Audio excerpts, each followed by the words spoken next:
रहते सहते काफी समय बीत जाता है। उधर राजा दीवान के एक लड़की थी जिसका नाम था विष्या। वह विष्या जवान हो जाती है।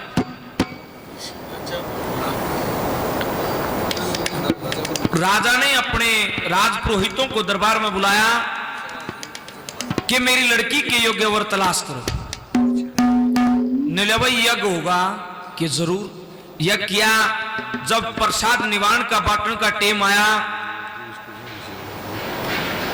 जब वो चंद्रहास भी उस बच्चों की लाइन में खड़ा जब पहुंचा, प्रसाद कराओ कान्या जब हाथ देखे, हाथ देखते हैं बताते हैं वो प्रसाद तो छूट गया। ब्राह्मण देवता ने उस चंद्रहास के हाथों को पकड़ा। अरे किए लिखवा रहा ऐसा? वो चंद्रहास अपने हाथ छुड़ा के पीछे लको लेता है। फिर तन बोला एक बार और देखा।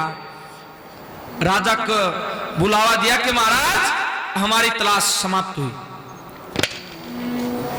कि हमारी तलाश समाप्त हुई। और चंद्रहास रहा यार एकदम उस ब्राह्मण देवता को धमकाया कि आप इतने पढ़े लिखे और विद्वान, आपको इस चीज का ज्ञान होना चाहिए कि एक राजा की लड़की अरे क्यों भिखारी जिसने सदा मारे टूक खाए, आज यो मेरी लड़की ने ब्याह अनुमान हो गया।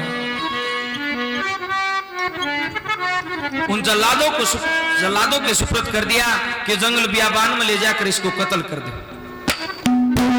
सज्जनों बताते हैं उस चंद्रहास के हाथ में 6 आंगली थी।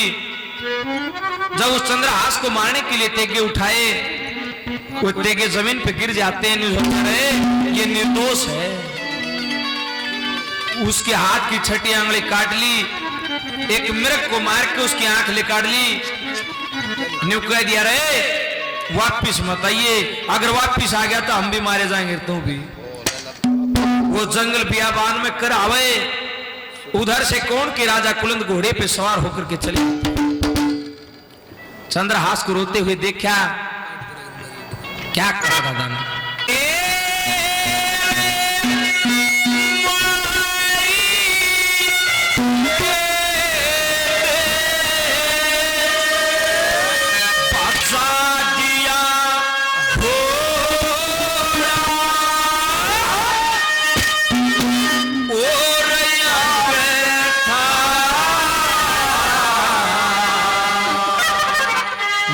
घर